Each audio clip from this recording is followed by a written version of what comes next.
Thank you. Yeah, just coming off of getting a chance to dive into the tape. A lot of things we can improve on, but once again, did like the response and kind of the resolve of our team to get a win on the road to back-to-back now. Got to go do it in the division now. Divisional road games are really important, especially in a division as competitive as the NFC North has been this year with, really 4 good teams in the division. So it's going to be a challenge going to Chicago this week, and we've got to have a really good week of preparation. Also want to highlight the 90th birthday of Viking legend Paul Wiegand, one of the great people I've gotten to know very well in this building. 90 years old today. Unbelievable impact on our organization, so I wanted to make sure I said that. Just injury update. Josh Oliver did get a left ankle sprain. We're still trying to figure out kind of the severity and let him work through the early part of the week here treatment-wise and see what his availability could be for Sunday. And I'll try to keep you guys posted as we get a little bit later in the week. Hey, Kevin, with the tight end spot, just how have you seen T.J. Hawkinson come along in these 3 games and just his role? Does he seem ready to ramp back up to that full-time role? Yeah, I think, he's made some critical plays, either thinking back to the Jacksonville game when there were some real premier looks for him with how they were defending Jordan and Justin. And then yesterday had some ops, a couple chain moving catches, and I think he's just continuing to kind of, make up for some time loss of actual game action, and he's getting better and better. And we're very fortunate to have him back in there. And that's saying something just with how remarkable Josh Oliver actually has been. I mean, I know that everybody's made, note of some of the passing game plays, but just how he plays, how he protects, his physicality in the run game, you really can't speak to just him playing that wide position to the level that he has. So, I think that tight end room, and then you've got Johnny Munt and some guys between Nick Muse working his way back, and then obviously Robert Tonyan as a veteran, and Sammy Reyes as well as our international player. I mean, we're loaded at the tight end position, and Coach Angelico does a great job with those guys. You mentioned TJ working his way back. Does he seem like he's at the point where that could increase, or do you still want to keep him at that same? Yeah, I think, when you look at it and you have a player like Josh playing at that level, it really allows TJ to have the maximum impact on the game with how we want to play, running the football a little bit more than maybe we have during TJ's time here. But I think there's really at this point to answer it, there's no set number. It's kind of how the game goes, and TJ can do anything that we ask him to do. How did you feel about the running game yesterday? Yeah, it was a good front. I mean, number one, defense yardage-wise in football for a reason. That front has a lot to do with it.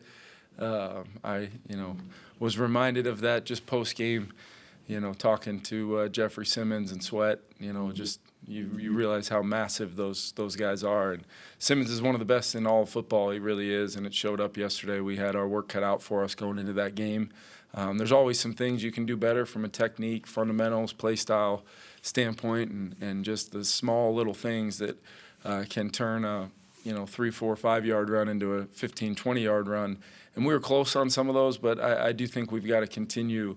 That's one of the big areas as we move towards the home stretch here of the season, is continuing to get that. When we've been at our best as an offense is when we've been able to establish the run and all the things that come off of it. And it's easier said than done sometimes, but something that I think we've got to continue to improve at. Kevin, you guys had the posture change on the toss play early, and then I think the next play you get the ball back. Yep. Sam checks to that to go back to it. Is that just a scheme thing, or is there something to that of going back to it and kind of just getting that out of your system from a competence perspective? Well, a lot of the game plan kind of goes right off that previous comment I made about those 2 guys inside. What's the best way to not run at those guys, is try to get the ball on the perimeter a little bit more. So it was a play where we had something else on run or pass on the first play, and the look that dictated that we get to the toss play, which I thought we were close on. We had some space in there, but this is the National Football League. We got to execute tossing the football. Whose ever fault it was, whose ever takes the ultimate minus on the sheet, it's catastrophic. We've had 2 of them early on in games, and it can't happen. Is there anything when going back to that though, just to tell Sam, hey, this is gonna be part of our offense and we can't kind of take a detour around it? Tossing the football? Yeah, I mean, just running toss plays as it's coming up the middle, just, kind of like a quarterback would be going back to a receiver, just going back to it. Yeah, no, I do. If we're not going to be able to toss the football, we've got much bigger issues to work through in regards to, it's not a. I'm trying to answer the question. It's if I'm worried about that, and maybe I should be with two of them on the ground. But, yeah, my expectation is with the amount of time you guys get to see a lot of that ball handling, you probably see 15 or 20 of those toss-type things a day in ball handling because they're in every week. And, like I said, 2 times early on in games, being our only turnover yesterday, I thought it was critical, especially when we were already in their opponent's territory. And then that's the turnover we have. I do believe it's unacceptable, and I got to get it fixed. Kevin, a lot of good teams will lose a game or two during the season to a team that they're maybe better than on paper. Your team hasn't done that yet. Why is that? Why has your team not had that setback? Yeah, all I know it's, looking at records and that sheet of paper of the two teams, every week is a challenge. We've got to go play and try to find a way to win a game every single week. That's been our sole focus all year long. I think if we started to view ourselves as, we should beat this team or we shouldn't beat that team, that's the wrong way to go about it. We just got to play good football. And there's a lot of areas coming out of yesterday that I think we could play better in all 3 phases. And that's where, as we kind of reach the middle of November, pushing on into December, we've got to try to find a way to play our best football this season here down the stretch. And that might be overcoming the aches and pains of a long season, trying to be a physical football team, how we prepare. We got to show up and be ready to go every op we get, regardless of who we're playing. And I think if you've learned anything about our league, it's just, you don't play well, any team in this league can beat you. And if you do play well, and our team is the one I know the most about, when we play well, I think we've got a chance to beat anybody we play. But a lot goes into that, and we got to make sure we're doing all the little things to make sure that we're ready to roll, and it starts with me. Kevin, I'm a little admittedly obsessed with kickoff stuff, but yesterday Ty had the one. Yeah. And were you guys looking to pop one, or is that just a short kick and he had to return it? Or No, we went into the game. One of the things that we wanted to really highlight with our team was we thought we'd get some ops to return a few more. Based upon the data of where their kicks were coming down at, and we thought that it would be a chance to maybe get a few more in play. Actually thought we'd get maybe a couple other ops, depending on how the game went. But, yeah, we wanted to try to see if we can at least flip the field. We were very close on that one to possibly, taking that the distance. And having Ty back there with how it's kind of worked out with Cam, assuming a little bit more of a role, being a good option to help keep Aaron's snap count where we want as we go down the home stretch here. Ty is a major contributor with his athletic ability, explosiveness as a kick returner, but also the personal protector on punt and just some of the other phases. So it's been a huge thing to help our team, kind of how that's all worked out. is that why he was the lone guy back there, just to ensure that he was the returner? But yeah, it was kind of how Coach Daniels thought we could maybe get the best. If they were going to give us an op, even if it was 2 or 3 yards into the end zone, we were going to try to maybe bring them out and see if we can get the best possible blocking assignments based upon how they schemed it up. And Kevin, how did Dalton Risner grade out for you guys? Yeah, I think Dalton did some good things. Like I said, it's one thing to get back in there and be working your way back from his injury to his window being open to then getting a chance to be out there. But it was, like I said, a really good front. I thought he battled. I thought he showed some of that veteran kind of moxie to kind of win some downs that were some hard downs. And then I think there's some things he'll continue just with the speed and physicality of it, find his groove. So I was really happy with the way Dalton stepped in and just kind of with the poise of the veteran that we're kind of looking for. And like I said, I was also really happy with the way Ed handled the week, and he was ready to go if need be. Kevin, where have you seen Pat Jones improve the most as a pass rusher? I just think he, is really detailed with how he prepares, Ben. I think big thing, I don't know whether Kwesi has said it before or, it's just an overall philosophy, but pass rushing and the tools that guys really hone in on take some time sometimes. And I think Pat's really kind of figured out what he is as a rusher and then, his high-level traits to do those things.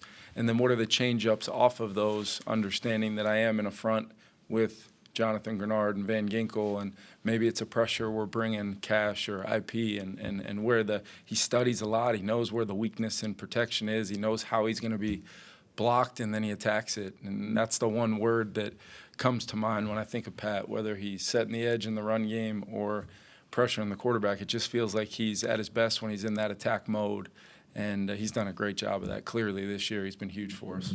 Are Pat and Van Ginkel like two of the quietest pass rushers that you've been around? Like off the field? They, that's the first time I would ever be categorizing pass rushers in that light. But I'll tell you what, Pat he'll get incredibly chatty if you talk to him about fishing. I know that. So that's normally how I break the ice, and I'm not a very accomplished fisherman, so I probably don't bring a lot to the table from that conversation standpoint. But they really are. They're just all about their business, incredibly smart, instinctive players. Just the way even Flo was able to use Gink yesterday and provide some different looks. He ended up unblocked on quite a few runs, and he's making plays, TFLs. And then just the understanding of just how it's great post-snap. And Gink's clearly, with his interception against the Jets or the Giants, he's shown kind of an unbelievable pre-snap IQ. But then the post-snap, hey, I'm getting high in this rush. I'm going to level off right about the time that the quarterback's stepping up and gets another sack. I don't think it's a coincidence those guys have had career years. I think Pet and Amarje and Flo have put those guys in great situations, and they're capitalizing on it because they're really good football players. So I think it's it's a highlight for our team. It's really become a strength of our team and a big reason why we're winning some of these games that, are going down to the wire. You mentioned a few times that Grenard is having one of the better offenses. Yep. So obviously we see the sacks and we see the flash plays, but what are some of the things that maybe aren't quite as obvious to the naked eye that he does that have helped you guys? Yeah, I think, just his ability to, at this point in the year, the tape is his resume, and people are really respecting. You're seeing the slide go his way a lot. You're seeing some opportunities for the other guys based upon where he is in the rush pattern. I think some of the early down stuff for a guy that really had not truly played like the outside linebacker position, edge setting position a lot in his career. He's been physical. He's been able to shed and get off blocks. He's set a great edge, and he's just been snap in and snap out, one of our most consistent players all season long. And I just can't say enough about what he's been able to do beyond the stat sheet, but also, those impactful kind of closer mentality type plays that he has had have been huge. Looking at it now, do you think there's one coaching point or motivational point that you made to Sam last week that really clicked with him? Yeah, it just honestly, he said it to me in the game a couple times when, first and foremost, I do want to say I thought he played a fantastic football game. I thought he played really well. Then I watched the tape and he confirmed a lot, and then some of his kind of above the line play that maybe covered up some other things around the play of our all 11 mentality was remarkable and a huge driving force behind winning the game, like I said. But we tried to go back to, let's just take a look at some of the things you've done really well. And when we did that, a lot of the things centered around his feet, his eyes, his ability to use his athleticism when warranted. And we knew that would probably come up in the game with the type of interior and edge pressure that we thought we would get. And he was really, really detailed in that. He was really decisive with his reads, and I thought that made him accurate with some big-time throws, some longer than others, but also just the rhythm and timing. I mean, he got back to Justin as the third or fourth progression on a play in the high red. He got, the catch that we challenged and they overturned by BP was the fourth progression. He got back to, even on the keeper game, being able to use his athleticism and throw a low cross to Josh, a down flat to Josh.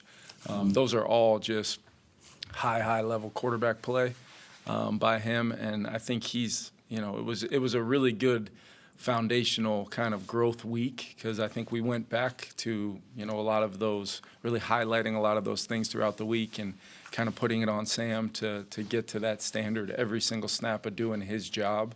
And then he played great. So, hopefully it's something consistently that we see moving forward, because when he plays like that, regardless of how things are going in other phases of our offense, we're going to make enough plays to give our team a chance to win the game. Last one. Just with Brian O'Neill, at least by the PFF standards, hasn't given up a pressure in a couple of weeks here, is one of the best in the league. Is there something that this year you've seen from him growth-wise, and what's the value of having him anchoring the line? Especially, Matt, in a year where we've lost CD, and I think sometimes Cam stepped in and has, really served admirably from a standpoint of just being in a brand new offense and playing. But I think if Brian wasn't playing to the level that he consistently has every game all season long, maybe we'd be in a little bit more of a, crisis management mode. But it just doesn't feel like that, because Brian's been so dang good, so consistent, and everything he's been on the field, he's been times 10 from a leadership standpoint. I mean, he has really assumed, you guys hear me a lot in those post games. When I'm done speaking, 75 is going to break it down, because I really feel like he's assumed that role. I've let him talk to the team a few times. He's been fantastic, and I'm glad PFF sees it that way. The film, to me, shows it. The way he practices every single day, and hopefully our fan base and everybody is seeing it the same way, because he deserves a lot of credit for the year he's had. I think he's playing some of, if not his best football, for sure the best football that I've been around, and that's saying something, because he's been really good for the entire time I've been here. Thanks, everyone. Thanks, guys.